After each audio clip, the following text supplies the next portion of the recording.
നമസ്കാരം. കഴിഞ്ഞ ദിവസം സോഷ്യൽ മീഡിയയിൽ കണ്ട ഒരു പോസ്റ്റിനെ കുറിച്ചാണ് പ്രേക്ഷകരുമായി പങ്കുവയ്ക്കുന്നത്. ആധ്യാത്മിക തട്ടിപ്പുകൾക്ക് പല രൂപങ്ങളുണ്ട്. എന്നാൽ വിശ്വാസം, രോഗശാന്തി, അത്ഭുത പ്രവൃത്തികൾ, പ്രാർത്ഥന തുടങ്ങിയവയുടെ ഒക്കെ മറവിൽ സാധാരണ വിശ്വാസികളെ സ്വാധീനിക്കുന്ന രീതിയാണ് ഏറ്റവും അപകടകരം.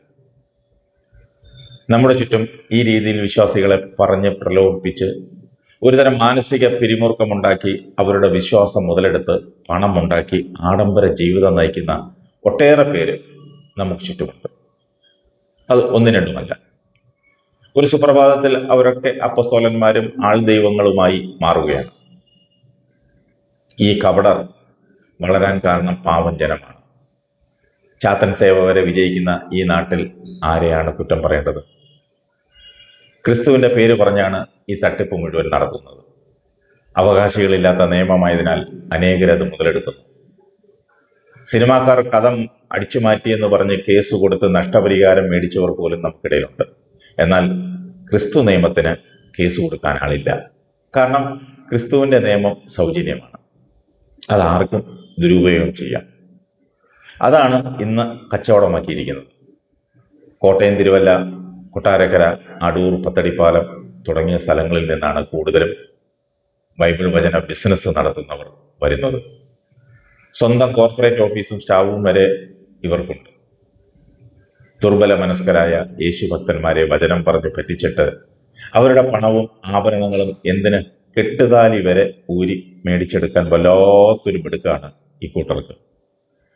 കേരളത്തിൽ മാത്രമല്ല, അമേരിക്കയിൽ പോലും ഇവരുടെ ശിങ്കിടികൾ വഴി വചന ശുശ്രൂഷ നടത്തി പണം സമ്പാദിക്കുന്നു. പണ്ട് ഹെർക്കുലീസ് സൈക്കിൾ ചവിട്ടി നടന്നവർ ഇപ്പോൾ യാത്ര മിക്കവാറും ബെൻസും BMW ടൊയോട്ട കമ്പനികളുടെ കാറുകളിൽ മാത്രമാണ്. ജനം ധന ഐശ്വര്യകാംക്ഷികളായി അലയുമ്പോൾ ഇത്തരം ചെപ്പടി വിദ്യക്കാരുടെ വലയിൽപ്പെടും. ഒരു സംശയവും വേണ്ട. ആദ്യം കുറെ ഇവർക്ക് കൊടുക്കും. ഇവർ പറയും കൊടുത്തവന് ദൈവം കൊടുക്കുമെന്ന്. അങ്ങനെ അനേകരെ ഇവർ വലയിലാക്കി കോടികൾ സമ്പാദിക്കും. വലയിൽ കുടുങ്ങിയവർ ഇവരിൽ നിന്ന് രക്ഷപ്പെടാൻ കഴിയാതെ അലഞ്ഞു തിരിഞ്ഞ് നടക്കും. നല്ല തൊലിക്കെട്ടിയും ഉളുപ്പില്ലായ്മയും ഉണ്ടെങ്കിൽ ചെയ്യാൻ പറ്റുന്ന നല്ലൊരു ബിസിനസ്സാണ് സുവിശേഷം. മതം പോലെ വിപണന മൂല്യമുള്ള മറ്റൊന്നും ഇല്ലെന്ന് മനസ്സിലാക്കിയവർ അത് വിപണനം ചെയ്യുന്നു. ഇതിന് മൂലധന നിക്ഷേപം ആവശ്യമില്ല. മറ്റുള്ളവരുടെ ആട്ടും തുപ്പും കേട്ട് എല്ലുമുറിയെ പണിയെടുത്ത് ജീവിക്കുന്ന പാവങ്ങൾ ഇവരുടെ അന്നദാതാക്കളും. സ്വർഗത്തിന്റെ താക്കോൽ ഇവന്റെയൊക്കെ കയ്യിലാണെന്നാണ് ഇവന്മാരുടെ ഒരു വൈപ്പ്. ഇതെല്ലാം പെന്തക്കോസ്തിന്റെ പേരിലാണെന്നുള്ളതാണ് ഏറ്റവും ഖേദകരം.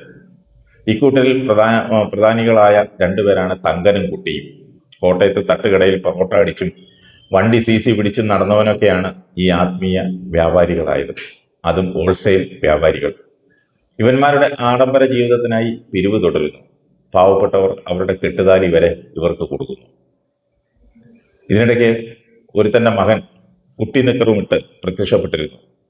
അവൻ്റെ അഭിപ്രായത്തിൽ കോടീശ്വരന്മാരെയാണ് ദൈവം ഇഷ്ടപ്പെടുന്നത്. പാവപ്പെട്ടവരെ കാണുമ്പോൾ കലിപ്പ് തുള്ളുന്ന ദൈവമാണ്. അവൻ തന്നെ പറയുന്നു, ഞാൻ കേരളത്തിലെ വലിയ ഒരു കോടീശ്വരനാണെന്ന്. ഏറ്റവും വലിയ കോമഡി, ഇവൻ ഇതൊക്കെ പറയുമ്പോൾ വിഡ്ഢികളായ ഇവന്മാരുടെ അനുയായികൾ ആമേൻ ആമേൻ സ്തോത്രം പറഞ്ഞ് സൂചിപ്പിക്കും. കേരളത്തിലെ ഏറ്റവും വലിയ വ്യവസായം നടത്തുന്നത് മതങ്ങളാണ്. ആരെയെങ്കിലും വിശ്വസിച്ച് ഉള്ള കാശും സമാധാനവും നഷ്ടപ്പെടുത്തുന്നവർ ഇവന്മാരുടെ ഈ വാചകമടിയും കേട്ട് തട്ടിപ്പും കേട്ട് എവിടെയെങ്കിലും നിന്ന് അലറി വിളിച്ച് ഇവന്മാരുടെ മുന്നിലെത്തും. ഇവന്മാർക്ക് ഉള്ളതെല്ലാം കൊണ്ട് കുടിക്കുകയും ചെയ്യും. ഈ അവസ്ഥയ്ക്ക് മാറ്റം വരണം. ഈ തട്ടിപ്പുകാരെ നിയമത്തിന് മുന്നിൽ കൊണ്ടുവന്നേ പറ്റൂ. ഇല്ലെങ്കിൽ ഇത് വലിയൊരു അപകടങ്ങളിലേക്ക് വഴിമാറും. മാത്രമല്ല, ഒരുപാട് ആളുകളുടെ ആത്മഹത്യയും നമുക്ക് കാണേണ്ടി വരും.